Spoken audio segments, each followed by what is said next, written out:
विद्यार्थी मित्रांनो, मागच्या तासाला आपण टेस्ट फॉर डिव्हिजिबिलिटी बघितला. या भागामध्ये आपण 2 पासून ते 10 पर्यंत सर्व संख्यांच्या डिव्हिजिबिलिटी टेस्ट या बघितल्यात. ओके, त्यावरच आधारित आज आपण 14.1 आणि 14.2 यामधील उदाहरणं सोडवणार आहोत. आता 14.1 मध्ये दुसरं उदाहरण आहे. बघा, दुसरं उदाहरण असं आहे, by which of the following digits should star be replaced in the number 5 star 2 3 4 so that the number is divisible by 6. सर्वात प्रथम आपण उदाहरण समजून घेऊया. उदाहरणात असं म्हणालं आहे की by which of the following digits, ह्या डिजिट्समध्ये किंवा हे जे डिजिट्स दिले आहेत, शुड स्टार बी रिप्लेस, हा जो स्टार दिलेला आहे तो रिप्लेस करायचा आहे, त्याच्या जागी आपल्याला एक डिजिट टाकायचा आहे इन द नंबर, ह्या नंबरमध्ये, so that the number is divisible bye 6. आणि त्या स्टारमध्ये या डिजिट्सपैकी आपण एक अंक टाकला की जी संख्या तयार होईल तिला 6ने भाग गेला पाहिजे. मग आपण आता या ठिकाणी 5 इथे बॉक्स करूया आपण. 2 3 आणि 4 ही संख्या आहे. आता आपल्याला सर्वप्रथम एक गोष्ट माहीत पाहिजे, ती म्हणजे डिव्हिजिबिलिटी टेस्ट फॉर 6. आपल्याला जी माहीत आहे 6ची कसोटी. ओके, 6ची कसोटी काय आहे, तर ती त्या संख्येला 2ने भाग गेला पाहिजे आणि त्या संख्येला 3नेही भाग गेला पाहिजे, तर त्या संपूर्ण संख्येला 6ने भाग जातो. म्हणजेच काय, if the number is divisible by 2 as well as 3, then the whole number is divisible by 6. Okay, आता या नंबरचे 2 आणि 3ने भाग जाण्यासाठी 2ची कसोटी पण आपल्याला माहित पाहिजे. 2ची कसोटी आपल्याला माहित आहे. काय कसोटी आहे? Numbers which have 0 2 4 6 8 in the unit place are divisible by 2. आता याच्या युनिट प्लेसला 4 आहे, म्हणजे हा इव्हन नंबर आहे, समसंख्या आहे, त्यामुळे this number is divisible bye 2. या संख्येला 2ने भाग जाणार आहे. मग उरला प्रश्न 3चा. 3ची कसोटी काय आहे? The sum of all the digit of a number is divisible by 3, then the whole number is divisible by 3. अंकांच्या बेरजेला जर 3ने भाग गेला तर संपूर्ण संख्येला 3ने भाग जातो. मग प्रथम आपण अंकांची बेरीज करूया. आपल्याला इथला अंक माहित नाही, आपण बाकीचे अंक घेऊया. 5 + 2 + 3 + 4, 5 2 7 7 + 3 10 10 + 4 14. ओके, बेरीज झाली 14. आता हे जे डिजिट्स दिलेत किंवा हे जे ऑप्शन्स दिलेत आपल्याला, याच्यातला अंक घ्यायचा आहे. आता या 14 मध्ये यापैकी कोणती संख्या ऍड केली म्हणजे तिला 3ने भाग जाईल, ती संख्या 3च्या पाढ्यात येईल. ओके, सो 14 + 2 16, जी 3च्या पाढ्यात येते का 16? नाही, म्हणून हे ऑप्शन नाही. 14 + 3 17, 17 ही संख्या 3च्या पाढ्यात येते का? तर नाही, म्हणून हे पण ऑप्शन येणार नाही. मग उरलं 4. 14 + 4 येतात 18. 18 ही संख्या 3च्या पाढ्यामध्ये येते का? Yes, 18 is divisible by 3. 18 या संख्येला 3ने भाग जातो. म्हणून यामध्ये जर आपण इथे 4 हा अंक घेतला, या बॉक्समध्ये 4 हा अंक घेतला, तर या ठिकाणी अंकांची बेरीज होणार आहे 18. 5 + 4 + 2 + 3 + 4 is equal to 18, which is divisible by 3. So this is an even number. It is also divisible by 3. So this number, that means 54,234, this number is divisible by 6. Okay, म्हणजे स्टारच्या जागी कुठला अंक असायला पाहिजे? 4. Okay, so third alternative is the correct option. त्यानंतर आहे 14.1 मधलं तिसरं उदाहरण बघा. Which is the digit at the place of star in the number 6 star 5 4 star so that it is divisible by 9. अंक आहेत 6 स्टार 5 4 and स्टार. आता या दोन्ही ठिकाणी स्टार आहे, याचा अर्थ काय आहे? दोन्ही ठिकाणी सारखाच अंक आहे हे समजायचं. आता या संख्यांमध्ये किंवा स्टारच्या जागी या ऑप्शनपैकी कुठला डिजिट आपण टाकला की जी येणारी किंवा तयार होणारी जी संख्या असेल त्या संख्येला 9 ने पूर्ण भाग जाईल. It is so that it is divisible by 9. मग प्रथम आपण जे काही अंक उरलेत त्यांची बेरीज करूया. 6 + 5 + 4 किती होते? 6 + 5 11 + 4 15. आणि आपल्याला आता त्या संख्येला कितीने भाग गेला पाहिजे? तर 9 ने. म्हणजे 9ची कसोटी आपली पाठ पाहिजे. 9ची कसोटी आपल्याला माहित आहे की 3 सारखीच 9ची कसोटी आहे. 9ची कसोटी म्हणजे the sum of all the digits is divisible by 9 then the whole number is divisible by 9. अंकांच्या बेरजेला 9 ने भाग गेला तर संपूर्ण संख्येला 9 ने भाग जातो. मग आपल्याला अंकांची जी बेरीज येणार ती 9च्याच पाड्यातली असायला पाहिजे हे बघूया. आता या ऑप्शनमध्ये आपण 6 ही जो अंक घेतला आपल्याला तो किती ठिकाणी पाहिजे आहे? इथे आणि इथे. 6 दोन्ही ठिकाणी घेणार आपण म्हणजेच 6 × 2 6 आणि 6 बरोबर. म्हणजे किती होणार ती बेरीज? 12. आपण या 15 मध्ये जर 12 मिळवले तर आपली संख्या किती तयार होते? 27. 27 which is divisible by 9. 27 या संख्येला 9 ने भाग जातो. म्हणजे या ठिकाणी 6 घेतले आणि याही ठिकाणी 6 घेतले तर 15 जी बेरीज येते तिच्यामध्ये या 6 आणि या 6ची बेरीज 12 मिळवली तर 27 येते. आणि 27ला 9 ने भाग जातो म्हणून स्टारच्या जागी कुठले अंक असतील? तर here is 6 and here is also 6. The number is 66,546. So first alternative is the correct option. Okay. आता यानंतर आपण पुढचं 5वं उदाहरण बघूया. 5वं उदाहरण असं आहे. Which minimum number should be added to the smallest 5-digit number so that the number form is divisible by 3. आता सर्वात प्रथम आपल्याला त्यांनी असं म्हटलंय की smallest 5 digit number. Smallest 5 digit number कुठला आहे?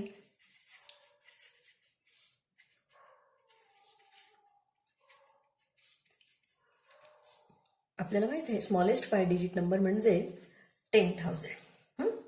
विच मिनिमम नंबर म्हणजे कमीत कमी कुठला अंक शुड बी ॲडेड म्हणजे मिळवावा to the smallest 5 digit number म्हणजे या स्मॉलेस्ट 5 डिजिट मध्ये कमीत कमी कुठला अंक मिळवावा so that the number form त्यामुळे जो काही नंबर तयार होईल विच इज डिव्हिजिबल बाय 3 त्या संख्येला 3 ने भाग जाईल. ओके. आता ऑप्शन्स दिलेत 1 2 5 and 8. मग आपण 1 घेऊया. समजा या ठिकाणी 10,000 मध्ये 1 मिळवले तर काय त्या ठिकाणी अंकांची जी बेरीज होणार ती किती होणार? 1 आणि हा 1 प्लस 2च होणार. पण आपल्याला कशी पाहिजे? Divisible by 3. आपल्याला 3ची कसोटी आत्ताच मी तुम्हाला सांगितली की अंकांच्या बेरजेला 3 ने भाग गेला तर संपूर्ण संख्येला 3 ने भाग जातो. पण इथे अंकांची बेरीज किती होतीये? इथे आपण 1 घेतला ऑप्शन तर 1 आणि 1 2च होते. त्यामुळे हे पहिलं ऑप्शन येणार नाही. मग आपण 2 घेतला. 2 घेतल्यानंतर या ठिकाणी ही जी संख्या तयार होते यांच्या अंकांची बेरीज केली आपण 1 + 2 किती होते? 3 बेरीज होते. 3 या ज्या बेरजेला 3 ने भाग जातो म्हणजे या संपूर्ण संख्येला 3 ने भाग जाणार. ओके. आपल्याला कमीत कमी कोणती संख्या मिळवायची असं म्हटलं आहे म्हणून आपण 2 घेतले. आता आपण इथे 5 घेतले तर 5 आणि 1 6 याही संख्येला 3 ने भाग जाईल. आपण इथे जर 5 घेतले तर 5 आणि हा 1 6 यामुळे म्हणजे बेरीज 6 होणार की जिला 3ने पूर्ण भाग जाईल. पण आपल्याला काय म्हटलं आहे, मिनिमम नंबर म्हणजे छोट्यात छोटी संख्या. 5 घेतली तर ती मोठी होईल, परंतु 2 घेतले ही छोटी संख्या आहे, ती घेतली तर त्या संख्येलाही 3ने भाग जातो. So the second alternative is the correct option. Okay, next बघा, पुढचं 7वं उदाहरण आहे 14.1 मधलंच. How many times is the greatest divisor of 52 greater than that of its smallest divisor. मुलांनो, उदाहरण समजून घेणं हे खूप महत्वाचं आहे, कारण उदाहरणामध्ये काय दिलं आहे, काय विचारलं आहे, त्यावर आपलं उत्तर अवलंबून असतं. त्यामुळे सर्वात प्रथम उदाहरण समजून घ्या. जर एकदा समजलं नाही तर 2 ते 3 वेळा ते उदाहरण वाचा. बघा, आता हे उदाहरण थोडंसं समजायला तुम्हाला कठीण जाईल, पण तुम्हाला सांगते उदाहरण इतकं सोपं आहे. हाऊ मेनी टाइम्स म्हणजे किती वेळा, is the greatest divisor of 52.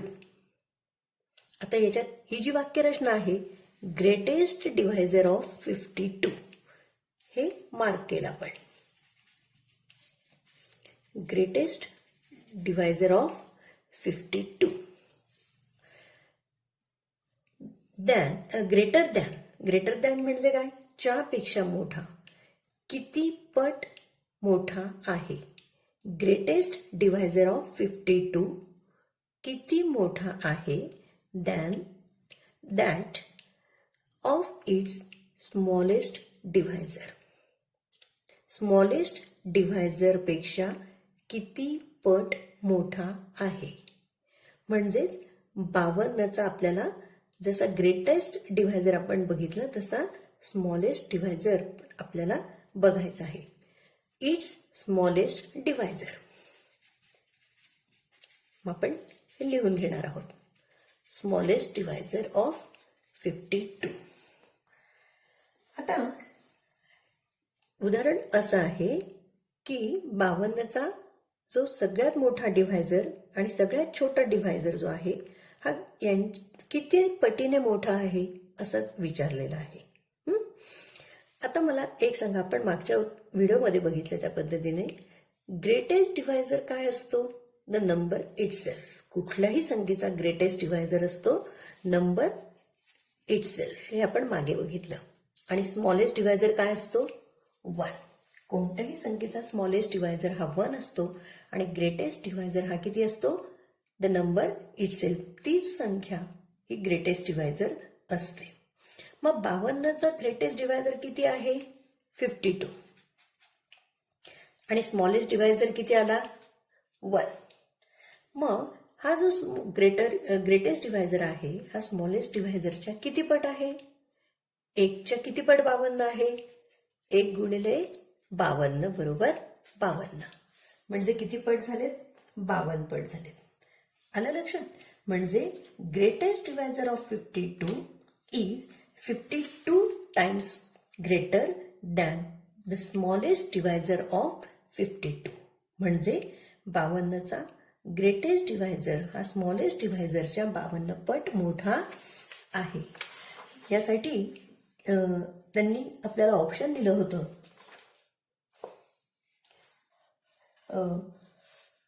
7व्या उदाहरणामध्ये ऑप्शन आहे 4th ऑप्शन, जे 52 दिलेलं आहे.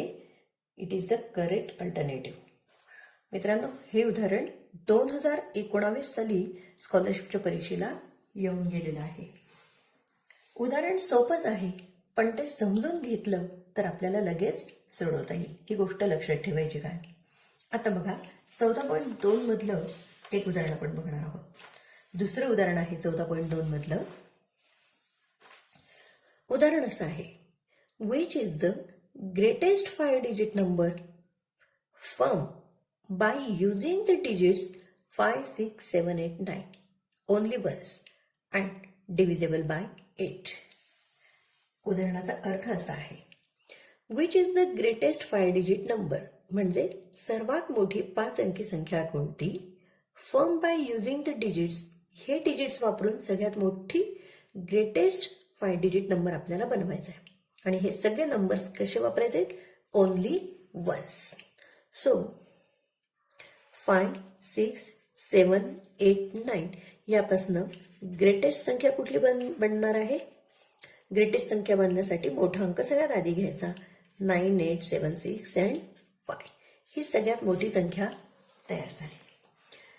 आता एक गोष्ट लक्षात घ्या मुलांनो, ही संख्या तयार झाल्यानंतर विच इज डिव्हिजेबल बाय 8 तिला 8 ने भाग गेला पाहिजे. ही अट आहे. आता 8ची कसोटी डिव्हिजिबिलिटी टेस्ट फॉर 8 आपण शिकलो आहोत.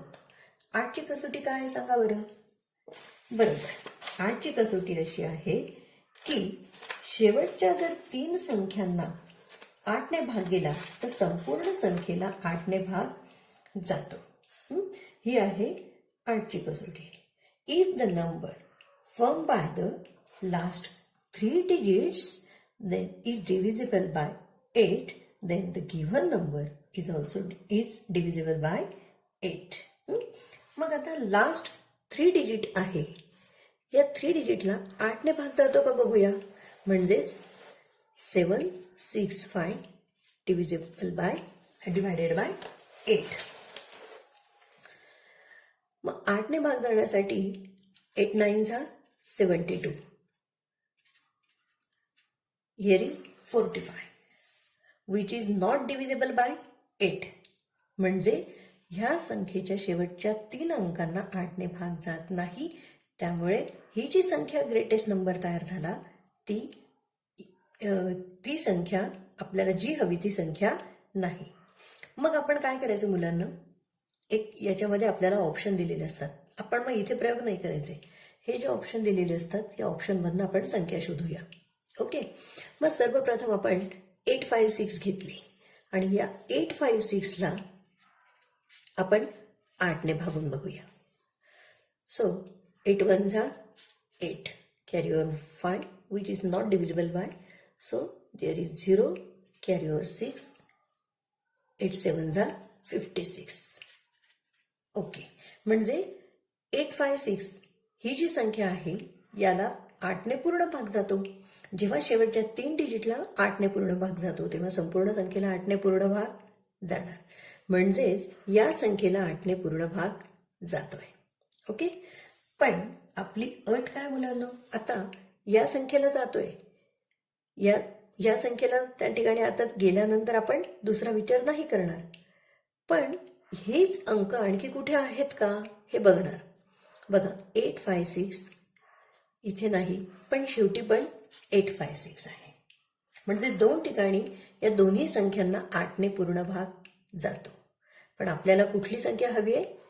Greatest 5 digit number. इथे आहे 79,000, इथे आहे 97,000. या दोघांमधली मोठी संख्या कुठली?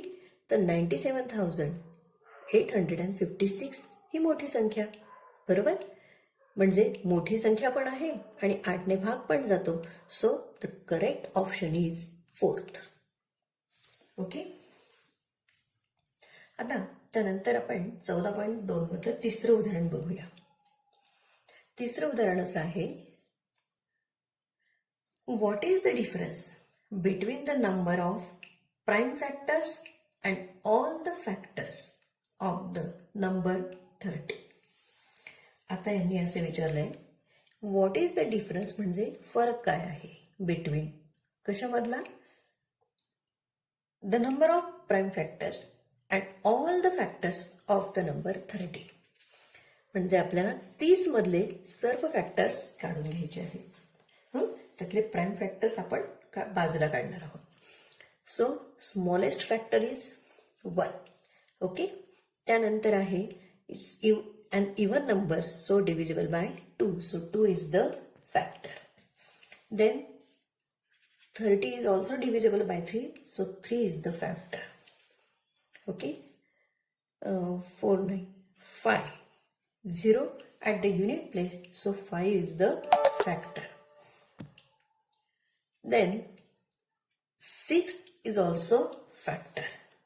आता या ठिकाणी बघा, मी तुम्हाला मागच्या उदाहरणामध्ये एक पॅटर्न सांगितला होता की अशी ज्यावेळेला आपण फॅक्टर्स काढतो त्यावेळेला शेजारी येणाऱ्या दोन संख्यांचा गुणाकार ही ती संख्या ज्यावेळेला असते त्यावेळेला समजायचे आपले फॅक्टर्स बरोबर इथपर्यंत आलेले आहेत. आता इथे बघा, या दोन शेजारच्या संख्यांचा म्हणजे एकमेकांच्या जवळ असणाऱ्या या दोन संख्यांचा गुणाकार ज्यावेळेला ही संख्या येते तेव्हा आपण पुढचे फॅक्टर्स कसे शोधायचे हे खूप सोपं आहे. 5 6 जा 30, 6 5 जा 30. Then 30 divided by 3, 10. 30 divided by 2, 15. And here is 30 divided by 1, 30. Okay, या पद्धतीने हे फॅक्टर्स आपण पटकन शोधू शकतो. आता आपण हे 30चे फॅक्टर्स काढले. आता याच्यात त्यांनी असं म्हटलंय prime factors. So prime factors आपण आता काढूया. आपण मागे बघितलं प्राईम फॅक्टर्स म्हणजे काय. Prime factors, 1 is not a prime nor a composite. 2 is the smallest prime number. The numbers they are prime numbers are called prime factors. जे prime numbers आहेत त्यांना प्राईम फॅक्टर्स असं म्हटलं जातं. आता याच्यात प्राईम नंबर कुठले आहेत. 2 आहे, 3 आहे, 5 आहे. हे सगळे prime numbers, so they are said to be prime factors. हे प्राईम नंबर्स म्हणून ते प्राईम फॅक्टर्स. आणि होल नंबर्स टोटल फॅक्टर्स किती आहेत. 1 2 3 4 5 6 7 8. ओके, टोटल फॅक्टर्स किती आले 8. प्राईम फॅक्टर्स किती आले 3. ओके, सो प्राईम फॅक्टर्स 3 आले. मग दोघांमधला डिफरन्स किती आहे. डिफरन्स येईल 8 minus 3 is equal to 5. दोघांमधला डिफरन्स असेल 5. आलं लक्षात कशा पद्धतीने उदाहरणं करायची. आता यामध्ये मुलांनो आणखी एक गोष्ट बघा की ज्या वेळेला तुम्हाला उदाहरणांमध्ये 14.2 मध्ये जी शेवटची जी उदाहरणं दिलेली आहेत ना, या शेवटच्या उदाहरणांमध्ये एक गोष्ट तुम्हाला दिली आहे बघा. 6वं जे उदाहरण आहे, 5वं उदाहरण जे आहे, या 5 आणि 6व्या उदाहरणामध्ये हे 2 फॅक्टर्स म्हटले आहेत. इथे एक गोष्ट लक्षात घ्या, कुठल्याही संख्येचे 2च फॅक्टर्स कधी असतात. Wien it is a prime number. जेव्हा ती संख्या प्राईम नंबर असते तेव्हा तिचे 2च फॅक्टर असतात. 1 is 1 and another is the number itself. म्हणजेच त्या संख्येचे 2 फॅक्टर्स कुठले तर एक म्हणजे एक ही संख्या आणि दुसरं म्हणजे तो नंबर. हे त्यांचे 2च प्राईम फॅक्टर्स असतात. ही गोष्ट लक्षात घ्यायची. हे 5वं आणि 6वं गणित सोडवताना आता 5व्या गणितात म्हटलं which of the following numbers have only 2 factors. म्हणजेच काय, या संख्यांमधले आपल्याला प्राईम नंबर शोधायचे कारण प्राईम नंबर्सला 2च फॅक्टर्स असतात. 6व्या उदाहरणामध्ये पण तुम्ही हीच गोष्ट करणार की प्राईम फॅक्टर्स 2 असणारी संख्या म्हणजेच कुठली तर प्राईम नंबर किंवा मूळ संख्या आपल्याला ती शोधायची आहे. ओके, अशा पद्धतीने आपण 14.1 आणि 14.2 मधली जी काही अवघड उदाहरणं होती ती सोडवलेली आहेत. आता उरलेली उदाहरणं तुम्ही तुमच्या वहीमध्ये व्यवस्थित सोडवायची आहेत आणि सर्व उदाहरणांचा व्यवस्थित अभ्यास करायचा आहे. त्याचबरोबर जी पुस्तकामधली सॉल्ट एक्झाम्पल दिलेली आहेत तिचाही तुम्ही नीट अभ्यास करा.